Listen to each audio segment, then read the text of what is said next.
The so-called Conservative government has once again shown to be weak on conservatism.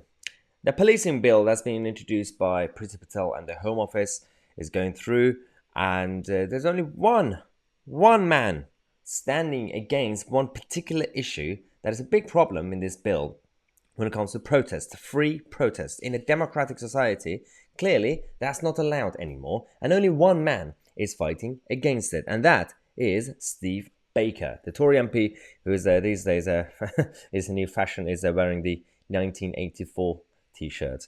So the big brother is coming. So yeah, the freedom fighter Steve Baker, who's been warning us about a potential future dystopia in 1984 society. And I know people will say, oh, it's an exaggeration, but it doesn't have to be a complete fictional version of it. But it's already going towards that way. With all the authoritarianism we're seeing from all sides of governments and parties, mainstream parties, it is quite worrying.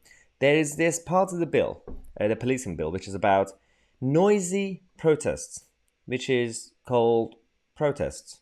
They are banning that. So you're not allowed to be noisy during protests. And Steve Baker was the only Conservative MP who voted against it. And that is absolutely sad. The division list showed that Steve Baker was the only Conservative MP to rebel as the noise restriction proposal were reinstated. Now, this is one part of it. He has said himself, Steve, that it's trying to say that protests are inherently noisy. They are annoying. And if noise is ever used as an excuse or a weapon, I'm sure that there are other instruments of law that can be used. Spot on. And there are other MPs, other Tory MPs, who, in principle, agree, but they still didn't vote against it. For example, we have Richard Fuller, who's come out and say, well, at a time when the Conservative government needs to be pro-free speech, freedoms, expression, all that nonsense, why is it that they can't do this? But then he didn't vote against it, did he? He didn't rebel against the government. Another one is Robert Generick, or Robert Generic. So it's just that boring.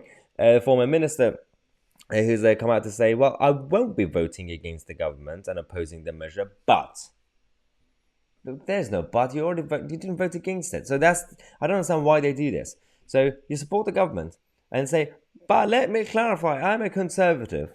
Doesn't really count, does it, Robert? Saying, but I do hope that minister carries forward, or his successors carry forward, their commitment to review this in the years ahead. Because the Home Office and the others have come out to say, we'll give you a promise. If you let us pass this, in the coming years, we will review this. Didn't you just say that about everything else, including the emergency powers? You lied. Like Matt Hancock lied. Boris lied with the emergency powers. And this is another one. Why should we trust you? Say, well, we're going to vote for it because you promised us you're going to review this in the next few years. It's weird. And that's why the only hero standing is currently Steve Baker, the one Conservative MP remaining in the House of Commons.